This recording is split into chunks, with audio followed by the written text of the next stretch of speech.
I think the best way to teach adults is to bombard the text with a number of questions, and so we're going to look at a number of questions today. And the first one is, what do you think about when you have nothing else to think about? I actually encourage you to use this question about once a month and maybe ask it a slightly different way, a way I put it in the lessons that I write, Good Questions Have Groups Talking, where is your mind kind of naturally drifting these days? What is on your heart and your mind these days?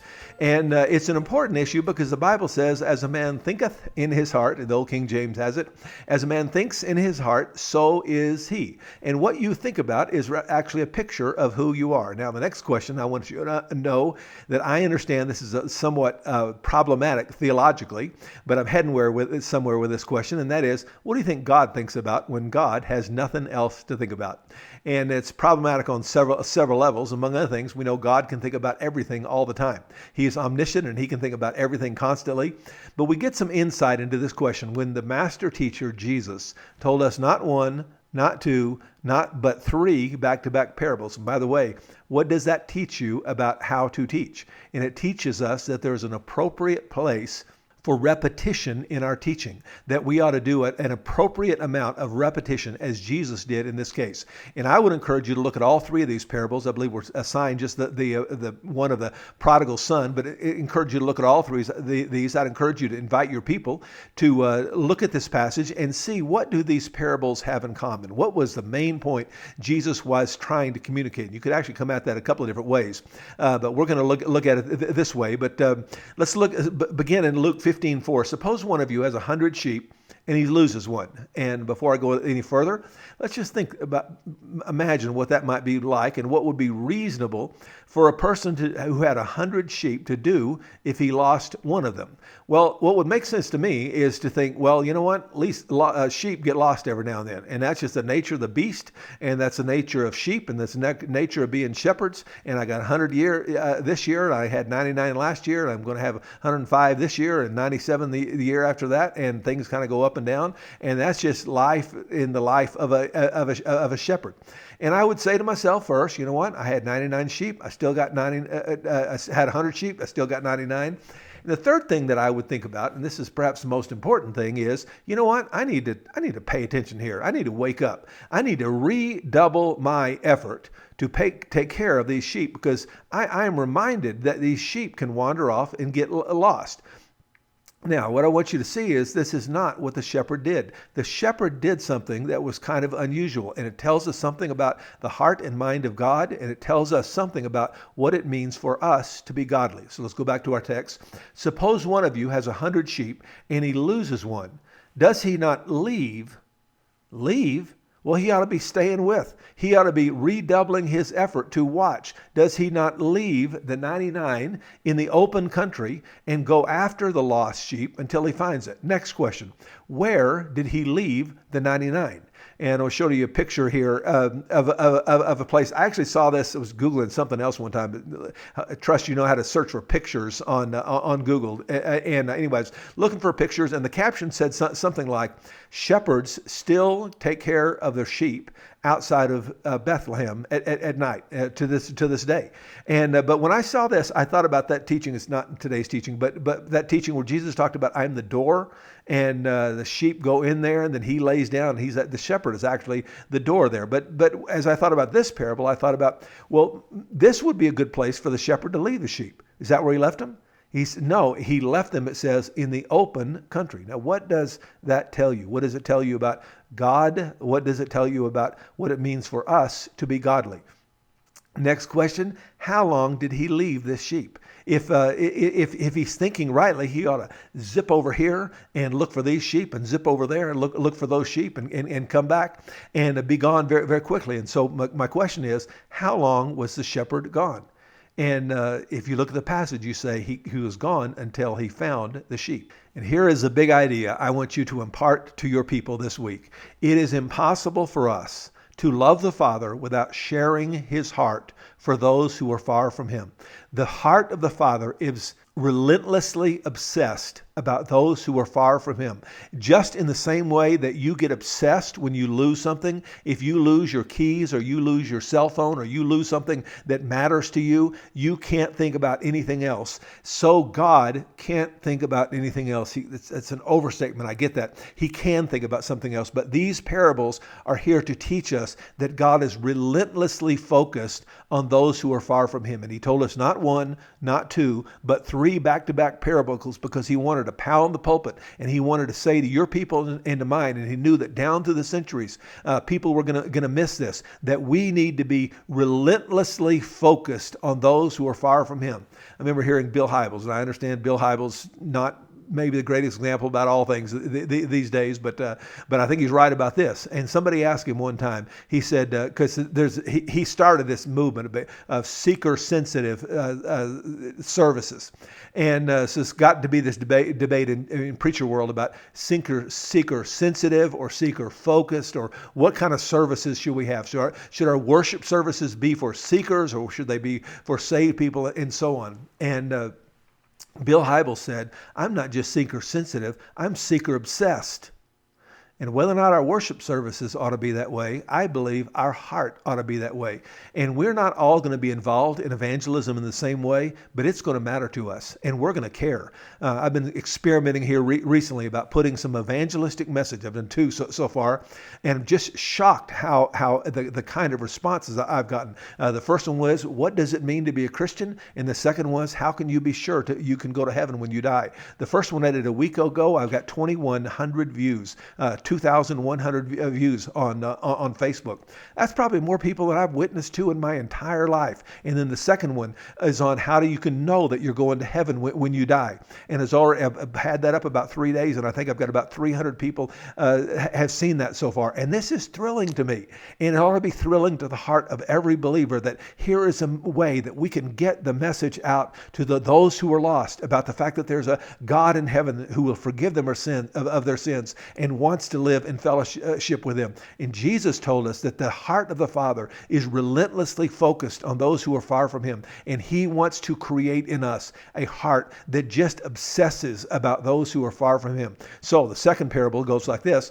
Suppose a woman has 10 silver coins and she loses one. Well, once again, we ask, what would be the reasonable thing to do? And to answer that question, we might ask, well, what do we know about this woman? And as you know, you've probably heard a lot of sermons over the years on these passages, as I have. And I heard one years ago that pointed out that a woman in that day that had 10 silver coins, she'd be like loaded, all right? She'd be like rich. So this is like the story, I think this is a little bit of a stretch, but it'll make my point. That this is a story of a gazillionaire. And let's suppose he had 10 billion, billion with a B, $10 billion, and the stock market went south. And one day he lost $1 billion, and now he's only got $9 billion. Do you feel sorry for him?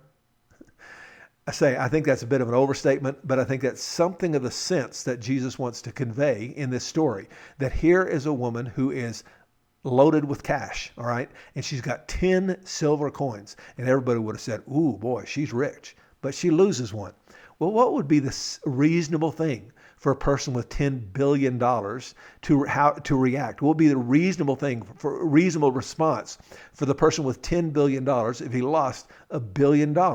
Well, to my way of thinking, I think, well, that's a lot of money, but this stock market, it goes up and it goes down, and I still got $9 billion. And a reasonable thing for this woman would be to say, I still got 9 silver coins. I'm still doing just fine. But notice that she does not do that. Does she not light a lamp and sweep the house and search carefully? And for how long does she search? She searches until she finds it, because when you lose something, you get obsessed about that which you lost. When I was growing up, I was constantly getting lost. We've got a picture in the PowerPoint of when I'm about 4 years old, I think. No, a little less than that, be 2 years old. And at any rate, I was constantly getting lost. Another time, I was about 4 or 5 at this point. And my parents, missionaries in the Philippines, and they got on the airplane and off to go somewhere, and looked around, and my first name name is actually Tim, little Timmy, was nowhere to be found. And so they called a flight attendant and stopped the plane and went back into the airport to find me. Why? Because when you lose something, you get relentlessly obsessed about that which you have lost. And if you had said to my mom, Aline, you got 3 other kids. If it means that much to you, you can make more. You would have heard my mom say, no, we're going to stop this plane and we're going to turn this around and we're going to go into that airport and we're going to find me, which she eventually did. But the point is, when you lose something, you become relentlessly focused as the person who is relentlessly focused in each of these stories. So this woman is relentlessly focused, and this man, the shepherd who lost one sheep, is relentlessly focused. And then we have today's passage about the prodigal son. And I'm going to pick up at the end of the story, and you may or may not want to read the whole thing. Probably be a good idea to do so, but I'm not going to do so today. But Luke 15:20 says, but while he was still a long way off, the boy was still a long way off. What does that tell you about the heart of the Father? What does it tell you about the heart of God? And what does that tell us about what it means to be godly? What does it tell us about what God is trying to do in our hearts? While he was still a long way off, it tells us he spent a lot of time walking back and forth across the porch of his house, looking for his boy and longing for his boy and thinking about his boy and praying for his boy. And he was relentlessly focused on that boy that was lost. And we want to be relentlessly focused on those who were lost. While he was still a long way off, his father saw him, was filled with compassion for him. He ran to his son, threw his arms around him, and kissed him. Now, the question I often ask is, how did they feel? And you want to ask the question, how did this dad feel when he saw that boy? And the text says he was filled with compassion. He was not motivated to want to scold him. He was not going to dress him down. He was not going to criticize him. He was filled with compassion, and he ran. And look at that phrase, ran, and ask yourself the question, what does that tell us about the dad? And if you read any commentaries on this, you'll find that all commentaries all will point out that middle-aged men didn't do a lot of running in that day. And I think that's all well and good for us to remember, but I think it's possible for us to kind of get lost in commentary land. And I would encourage you to ask your people, when is the last time you ran? And I'm guessing if you got a group of people that are my age, it's been a while.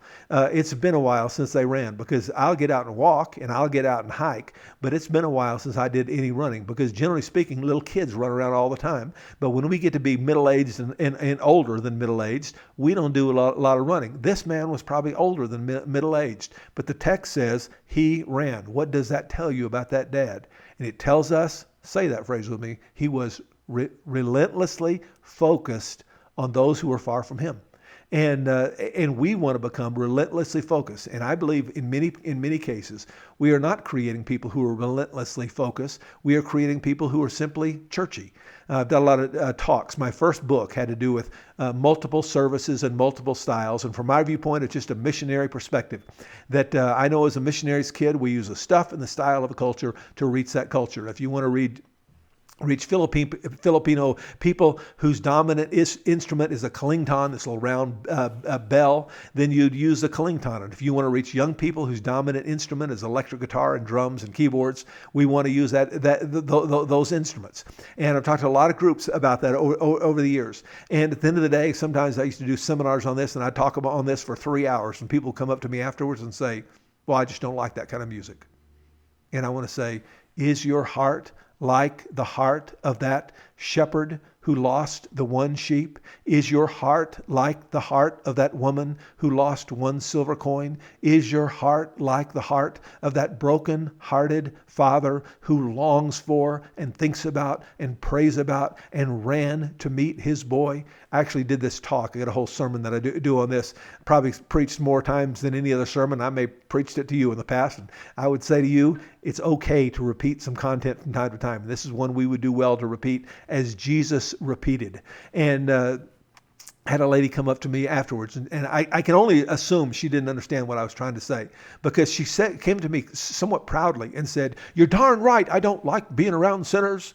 They drink and they act like they've been drinking. They smoke and they smell like they've been smoking. They swear and they tell dirty jokes, and I don't like being around them." And she seemed to have an attitude of pride that, like, I'm not like those inferior people around here who are not as godly. They're not as far up the mountain of spiritual maturity because they are tempted by this thing and they're allured by the temptations of the world. But I'm so godly, I don't even like being around sinners. And we wonder why our churches are not growing, because people can tell and people feel it. And when they walk into your church, they can tell if you were waiting for them and if you were looking for them, if you were walking down the porch, looking out, hoping that some lost soul will come home. Is that your heart? Is that the heart of your people? God wants to do a work in your heart and mind to make you relentlessly focused on the lost. And may God richly bless you as you seek to stir up your people to have that kind of heart.